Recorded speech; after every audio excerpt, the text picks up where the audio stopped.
നമുക്കൊരു നെയ്ച്ചോറിൻ്റെ റെസിപ്പി നോക്കിയാലോ? അപ്പോൾ അതിനായിട്ടൊരു പാനിലോട്ട് നെയ്യ് വെളിച്ചെണ്ണ ഒഴിച്ചു കൊടുക്കുക. ഒരു ചെറിയ സവാള അരിഞ്ഞതും കൂടി ചേർത്ത് കൊടുക്കുക. എന്നിട്ട് നന്നായിട്ട് വഴറ്റിയെടുക്കുക. ബ്രൗൺ കളർ ആവുന്നതിൻ്റെ തൊട്ട് മുന്നേ ആയിട്ട് അണ്ടിപ്പരിപ്പും മുന്തിരിയും അതുപോലെ തന്നെ കുറച്ച് കറിവേപ്പിലയും കൂടിയും ചേർത്ത് കൊടുത്തിട്ട് നന്നായിട്ട് തന്നെ ഇളക്കിയെടുക്കുക. ഇതൊന്ന് നല്ല ബ്രൗൺ കളർ ആവുന്നതിൻ്റെ തൊട്ട് മുന്നേറ്റ് കോരി മാറ്റുക. പിന്നെ അത് പുറത്തിരുന്നിട്ട് നമുക്ക് ആവശ്യമുള്ള കളറായിട്ട് കിട്ടും. ഇനി അതേ ഓയിലിലോട്ട് തന്നെ ബേ ലീഫ്, ഒരു ജാതിപത്രി, ഏലക്ക, പട്ട, ഗ്രാമ്പൂ ചേർത്ത് കൊടുക്കുക.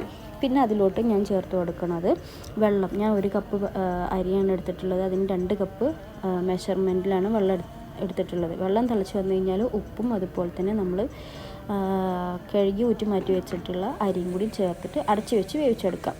വെള്ളം വറ്റി വന്നാൽ നമുക്ക് ഏകദേശം ഒരു പകുതി വേവായിട്ടുണ്ടാവും. നമുക്ക് ഈ ഒരു സ്റ്റേജിൽ വേവാത്ത പോലെ തോന്നും. അപ്പോൾ നമ്മൾ ഈ അടപ്പിൻ്റെ ഞാൻ ചെയ്ത പോലെ തന്നെ ഹോള് അടച്ചു കൊടുത്തിട്ട് ആവിയിൽ വേവിച്ചെടുത്താൽ മതി. അങ്ങനെ നമ്മൾ അടിപൊളി നെയ്ച്ചോറ്